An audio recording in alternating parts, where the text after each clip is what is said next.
Bonsoir à chacun et à tous et merci de toujours prendre le rendez-vous sur Guérit TV Monde. Nous ouvrons le bulletin d'information par le condensé de quelques faits de société ayant marqué cette semaine. Renvoyé par son mari pour avoir donné 30 000 francs à l'église. Le couple fréquentait cette église. Un dimanche, à la fin de la messe, l'homme a vu sa femme se porter volontaire pour faire un don qui va permettre de changer les tôles de la chapelle. À la grande surprise du mari, elle a donné 30 000 francs CFA alors qu'ils doivent 2 mois de loyer au propriétaire. De retour à la maison, l'homme très furieux a pris une décision radicale. Il a demandé à la femme de rejoindre ses parents pour raison d'indifférence aux charges du foyer. Cette décision de l'homme a été appréciée par certains internautes. Ils ont déploré le comportement de la femme. Par contre, certains pensent que la femme a bien fait en mettant l'œuvre de Dieu au premier plan et aura les récompenses divines. Affaire prison privée à Bembereke. Selon les premières informations, Wakhabou Méré aurait été interpellé pour avoir ordonné la détention de présumés voleurs de soja dans un magasin. Et ces derniers auraient été séquestrés au cours de la détention. D'après Benin Web TV, le chef d'arrondissement n'est réellement pas impliqué dans les faits. Lorsqu'ils ont arrêté les présumés voleurs, ils sont venus informer le CA qui leur a fait savoir qu'il n'est pas le commissaire, a confié une source aux médias. Le chef d'arrondissement endeuillé aurait clairement demandé aux 2 élus locaux qui l'ont informé de l'arrestation des présumés voleurs d'aller au commissariat pour régler la situation. Mais ceux-ci n'ont pas suivi cette recommandation. Ils ont continué à garder les 2 présumés voleurs jusqu'à ce que l'information parvienne au commissariat, a confié la source du média cité. Les élus locaux, interpellés par les éléments de la police républicaine, auraient confié qu'ils ont agi sur instruction du CA. Wakhabou Méré a alors été invité au commissariat. Sur les lieux, il a été notifié qu'il est en état d'arrestation. Le procureur a été informé du dossier et le chef d'arrondissement a été placé en détention provisoire. Condamnation d'un pasteur à 20 ans de prison. Selon les informations du journal Le Potentiel, le pasteur inculpé aurait tenu des rapports avec plusieurs femmes sans leur consentement. Comme si cela ne suffisait pas, il est également accusé d'avoir soutiré de l'argent aux dames pour acheter des parcelles qu'elles n'ont jamais vues. À la barre, lors de sa déposition, le pasteur a plaidé non coupable. Pour se justifier, sa défense a demandé des preuves des accusations après avoir tout nié. À l'issue du procès, le ministère public a demandé dans sa réquisition au pasteur de plaider coupable. De son côté, le juge d'instruction a condamné le pasteur à 20 ans de prison ferme et une amende de 25 millions de francs CFA. Le directeur de cabinet du ministre d'État de la Côte d'Ivoire a présenté aux administrés et aux acteurs du secteur agricole la vision du gouvernement ivoirien de mettre en place des programmes intégrés pour l'élévation du niveau de revenus des producteurs de la région de Morono.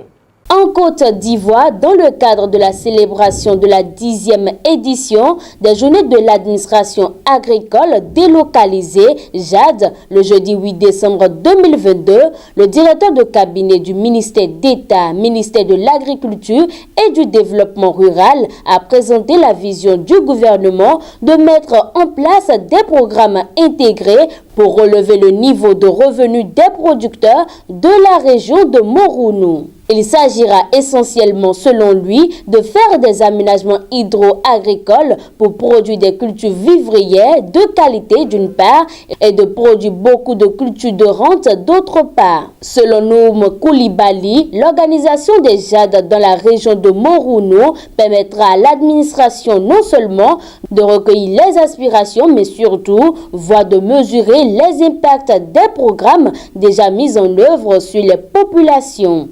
Les acteurs du secteur agricole, notamment les paysans, ont quant à eux accueilli favorablement la tenue des JAD dans leur localité. Au Burkina Faso, le procès de l'ex-directeur général des douanes du Burkina Faso, incriminé depuis 2012 dans une affaire de détournement de 2 milliards de francs CFA, a été à nouveau renvoyé à la prochaine session de la chambre criminelle burkinabé. Au Burkina Faso, après le dernier renvoi en septembre 2022, l'affaire de l'ancien directeur général des douanes burkinabé Ousmane Guiro, qui devait être jugé ce jeudi 8 décembre 2022 à la faveur de la session des assises criminelles, vient d'être à nouveau relégué à la prochaine session de la chambre criminelle. Et pour cause, toutes les parties n'ont pas été régulièrement citées, notamment le réseau national de lutte anticorruption, RENLAC, absent donc à l'audience. Cette affaire qui défraie la chronique depuis janvier 2012 et caractérisée par plusieurs feuilletons judiciaires était le dernier dossier de cette session d'assises criminelles qui a démarré le 28 novembre 2022. Pour rappel, l'ex-directeur général des douanes burkinabènes, Ousmane Guiro, est impliqué dans un dossier de détournement de 2 milliards de francs CFA à la tête de la dite institution. Une affaire datant de janvier 2012. C'est sur cette information que prend fin le bulletin d'information du vendredi 9 décembre 2022. La suite de votre émission, c'est tout juste après cette pause. Guérit TV Monde casse ses prix. Waouh! Chers candidats aux législatives, profitez de cette opportunité que le leader des Web TV vous offre pour mieux faire connaître vos ambitions et le projet de société de votre parti politique. Et tout ceci à un prix défiant toute concurrence.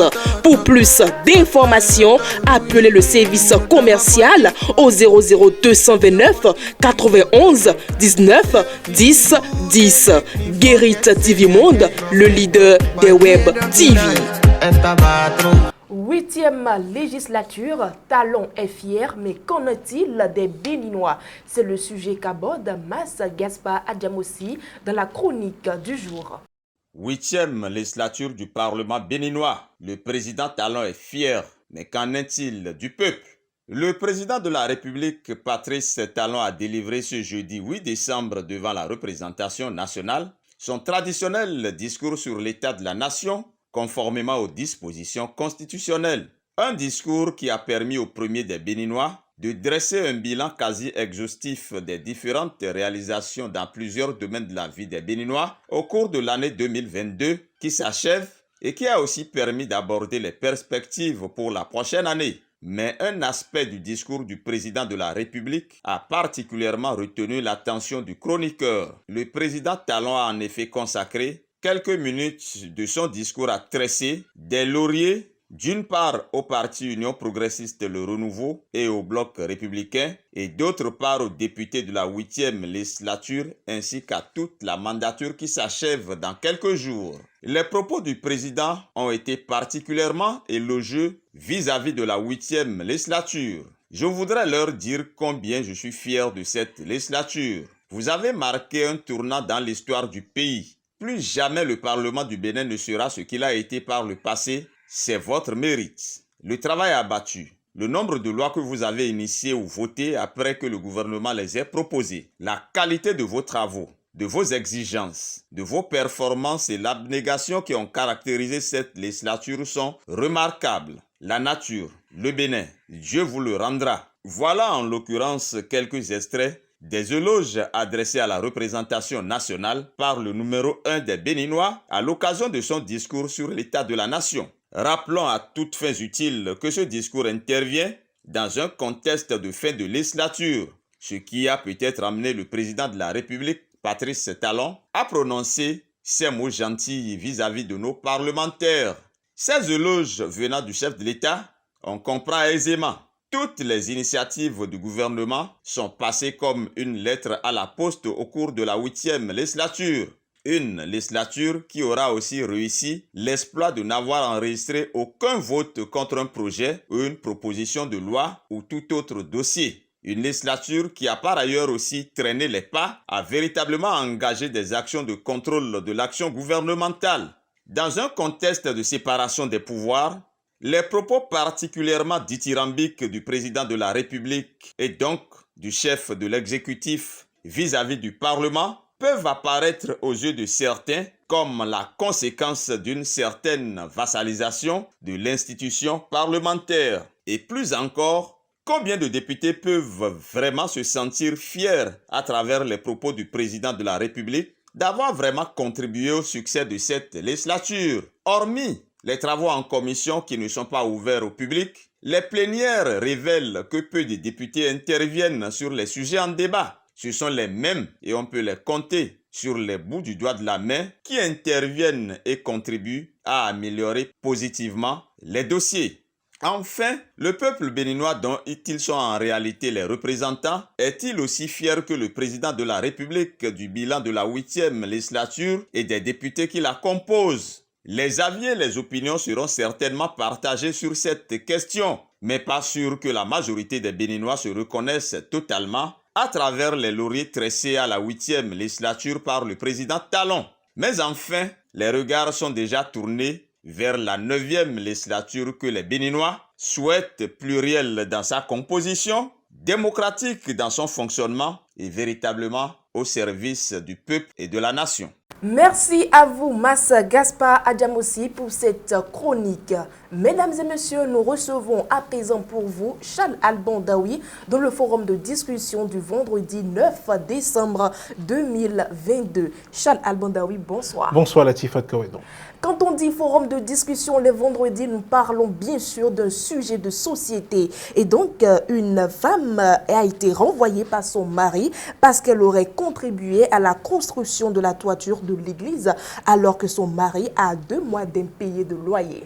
Oui, et il faut préciser que le mari, en le renvoyant, a dit que son acte est une preuve d'indifférence face aux charges du ménage. Vous savez, ce fait, on ne va pas s'empresser de donner raison à l'homme ou d'incriminer la femme. Parce que ce qui est arrivé, cela met en lumière 2 préoccupations. Une préoccupation d'ordre religieux et une préoccupation qui est liée à la vie de couple de ces personnes-là. Et quand on prend ces 2 questions, il faut avouer que ce sont des questions difficiles à comprendre. La relation qu'un homme a avec Dieu, la relation de foi qu'un homme a avec Dieu, il est le seul à vraiment comprendre ce qu'il y met.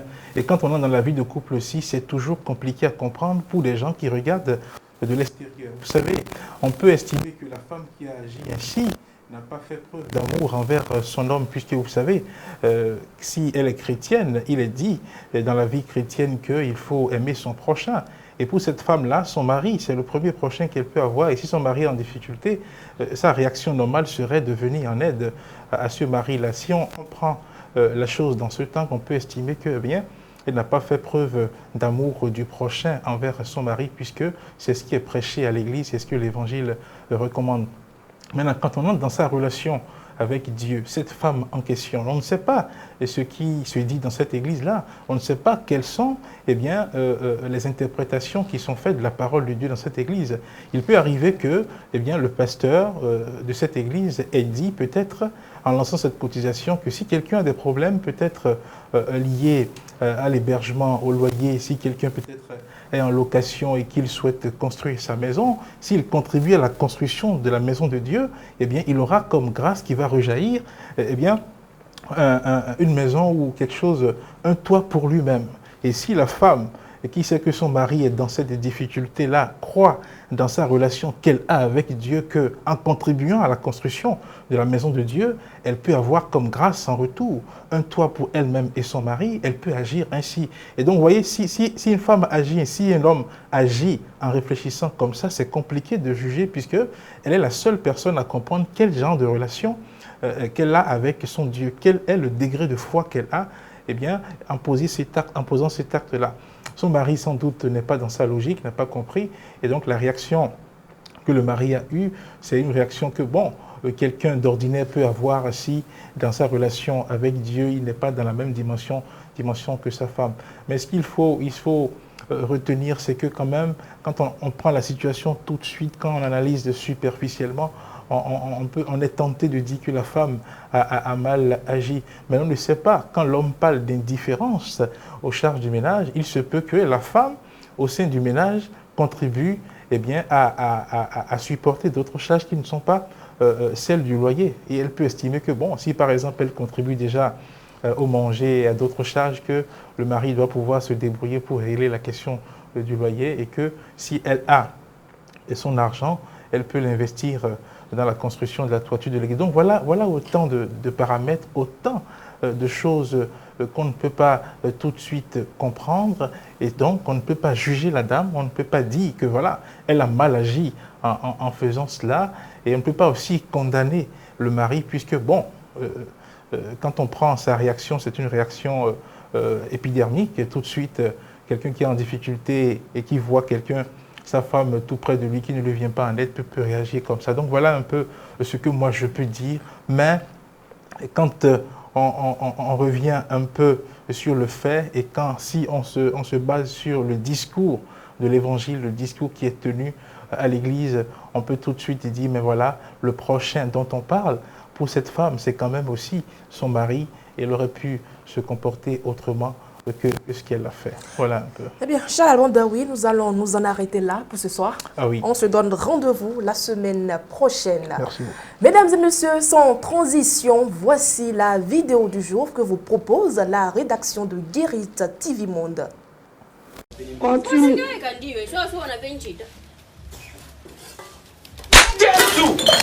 Oh my God. Here is God. Dans la vie, il faut avoir 3 choses. L'humilité et ne pas se sentir au-dessus de n'importe qui. Le courage d'affronter n'importe quelle situation. La sagesse de se taire devant la stupidité de certaines personnes. Mesdames et messieurs, ainsi prend fin votre émission Tour d'Horizon. Merci de votre attention et bonsoir chez vous.